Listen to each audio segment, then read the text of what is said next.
Okay, everyone.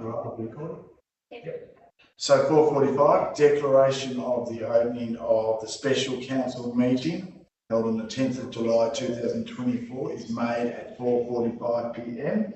Welcome everyone, councillors, officers and members of the public.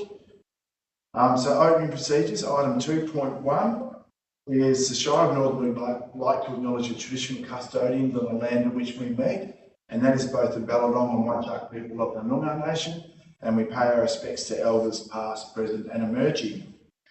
Item 2.2 is recording of council meetings. So members of the council, we should be aware, members of the gallery, that's members of the public, are advised that this meeting will be live streamed and audio recorded and made available on the Shire of Northern's YouTube channel. If members of the public want to access the recording of this meeting, you can do so via the Shire of Northern website, and it is easy to find because I found it myself.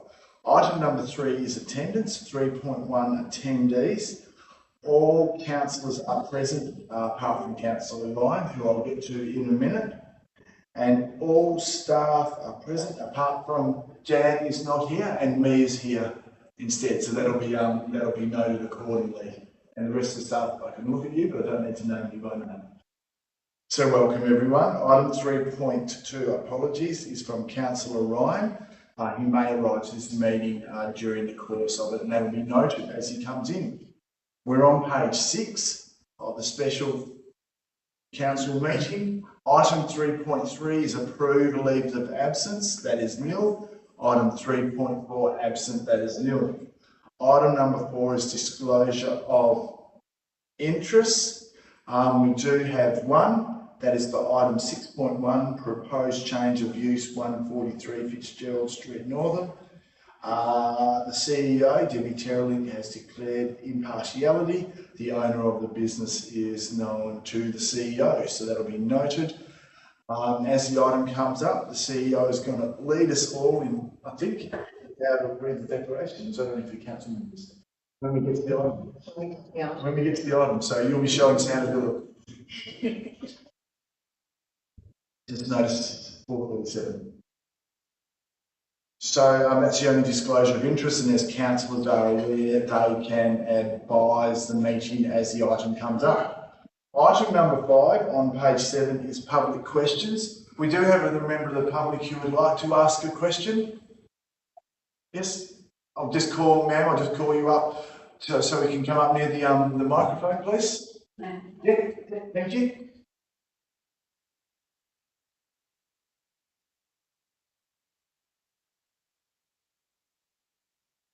If you can just state your name for the recording and your question, please. Yeah, my name's Rebecca Spratt, and I reside in Melbourne. Throughout went to high school here, and being an Indigenous person, you know, it's two worlds, you know, and we went through a lot of tribal family feuding, and we ended up leaving the town, me and my family. Then we come back. I've come back for 20 years. I'm back in the nursing home, and it's still ongoing.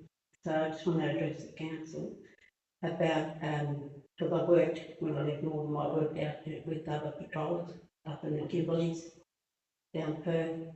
I just wanted to address if we could get something going here for the Noongar, and possibly get other ALS involved, other little agencies. Yep. Yeah, so that was what I wanted to report today. I appreciate the question, and thank you for that. And we'll have to take that on notice because it's not one we can answer tonight, if that's all right. We've got your details, so we'll be able to contact you with some further information. Yep. But thank you for asking that. Yep. So, and there's no more public questions. So we go to item number 6 is special items. 6.1 is proposed change of use 143 Fitzgerald Street, East Northern. The CEO is going to demonstrate.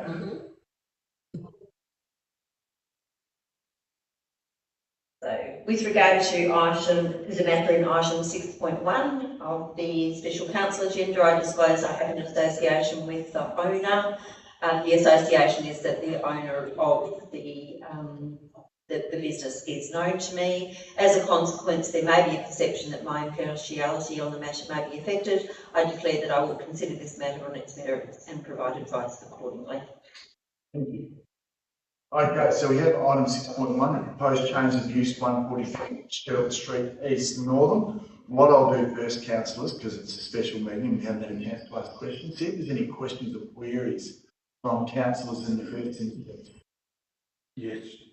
Councillor Michele?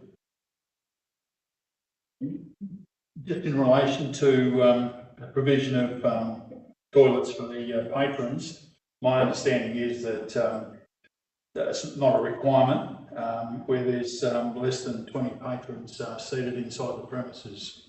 Can I just have that confirmed, please?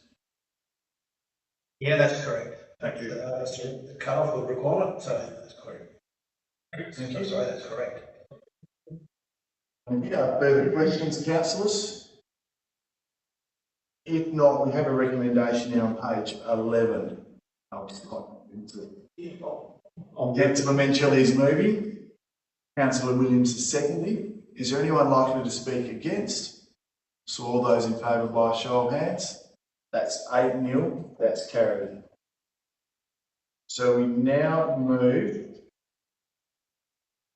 to page 18, which is 6.2, advertising of 2024 or 2025 differential rates. I'll see if there's any questions or queries on this first. Questions or queries? If not, we've got a recommendation on page 23. Councillor Hughes is moving.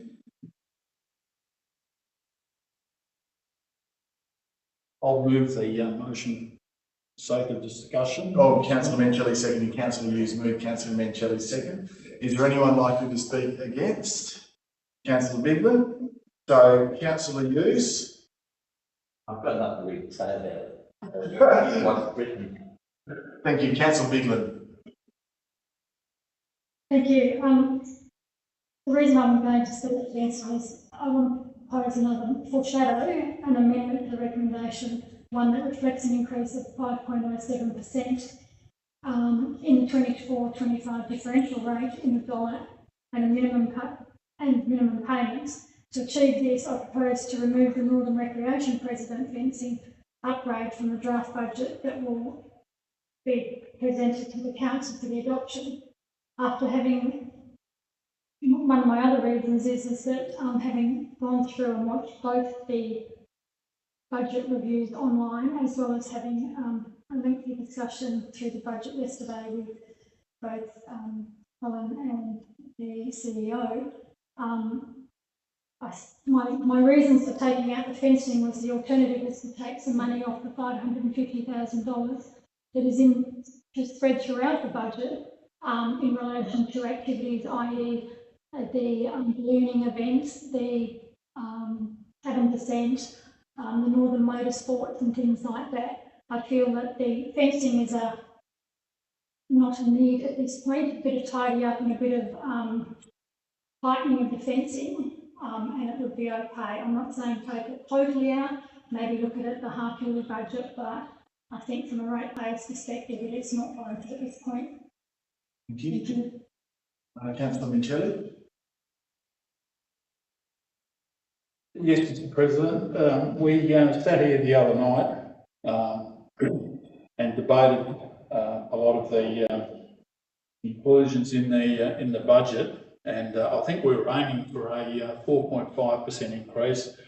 By default, it crept up to 6.23, I think, at one stage. Yeah, at one stage, I'm talking about one stage, it was 6.23, and then we scaled it back to 5.33. It's a fairly hefty rise.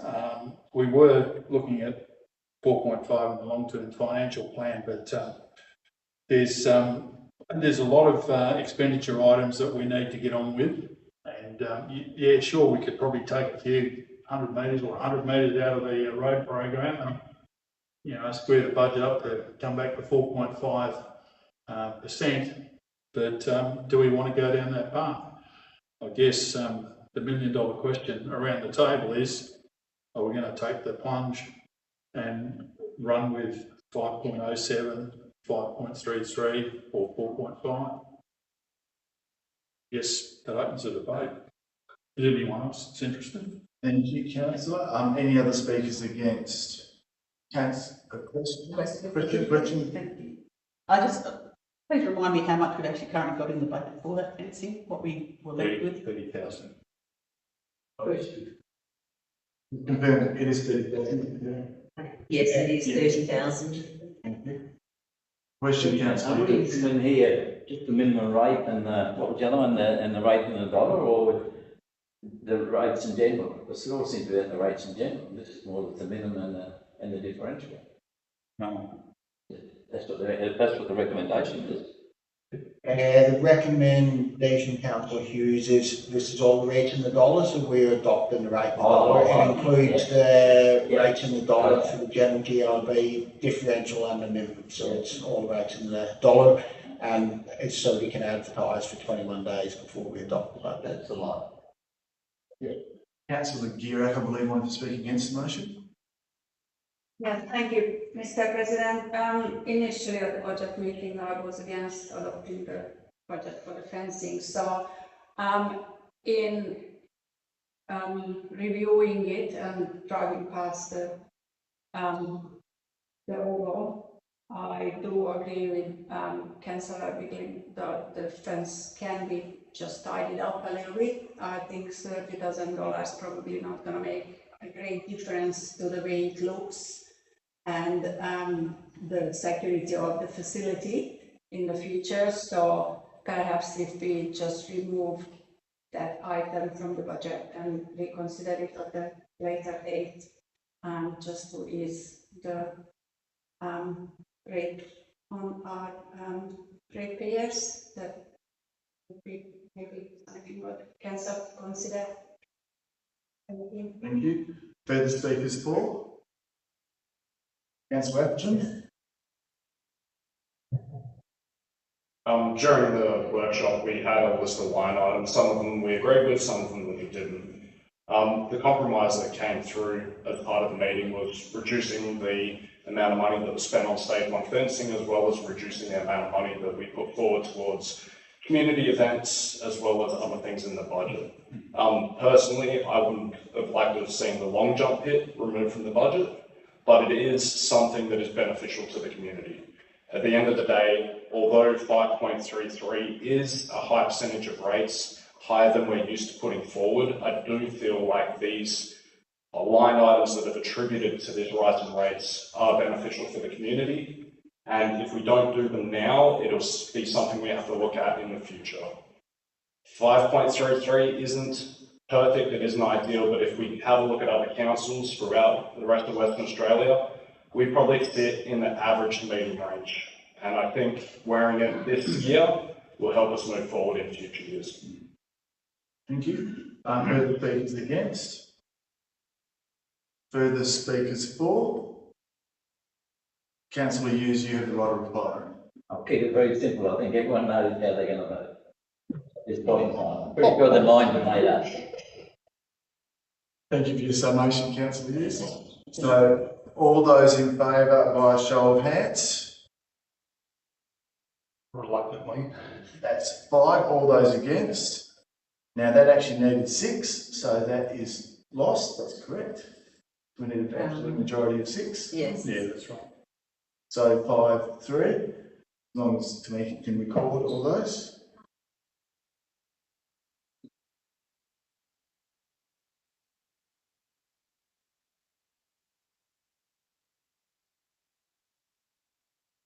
All good. So Councillor Biglin has what's it called, Rosie? Shadowed an amendment. Foreshadowed an amended motion, which we're going to put up on the screen, because even though we've been talking about the percentage rate, the actual, as Councillor Hughes alluded to, or actually asked directly, the amended motion is for section 1, and this is the difference. So you'll see the difference on screen, what that actually means. So question, councillor Williams? Yes, I do, thank you. So my question on vote is, if we move this recommendation, how is it reflected that the $30,000 is actually coming out from the fencing? This is changing the rate that we're charging, but there's nothing actually tying it in and saying we're doing it by removing that $30,000. So how do we actually reflect that it is by removing the $30,000 and not just coming from somewhere else? Yeah, so this is only obviously considering the rate and the dollar, and the rate and the dollar is related to what we need to raise through the budget to cover the expenditure. So the intention will be, and it will be reflected in the reason that will be included in the minutes, but the intention will then be that the draft budget will be presented to council based on the income that we're expecting to generate through rates, and given that the discussion has been around the removal of the $30,000, and it will be included in the reason that will obviously, when we present the draft budget, it won't be included in the draft budget. Thank you. Councillor Bigham, probably just needed to stand and further you can move that, sorry. Yes, I wish to move the motion in front of us on the. You amended motion, so all councillors are clear on that, so they can see that. Is there a second for that motion? Councillor Guerra, is there anyone likely to speak against?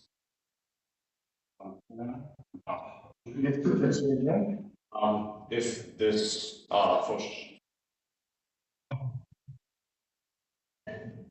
foreshadowed motion is voted against, what will be the result moving forward? Would we need to bring this before council again at a separate special meeting?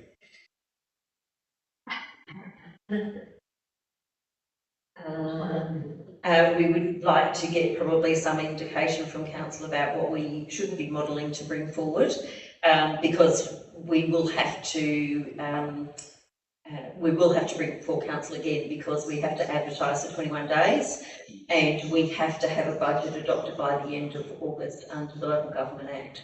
So there will be pressure to bring this back to council to consider. So Councillor Bidland has moved, Councillor Guerra has seconded. That's the one that's on the screen. Is there anyone likely to speak against? If not, I'll put that motion. All those in favour by a show of hands. That's 7. All those against? 1. That's carried. That's an absolute majority. We now go to page 24 of 24. Item number 7 is matters behind closed doors. That is nil. Item number 8 is declaration of closure. It is made at 5:03 p.m.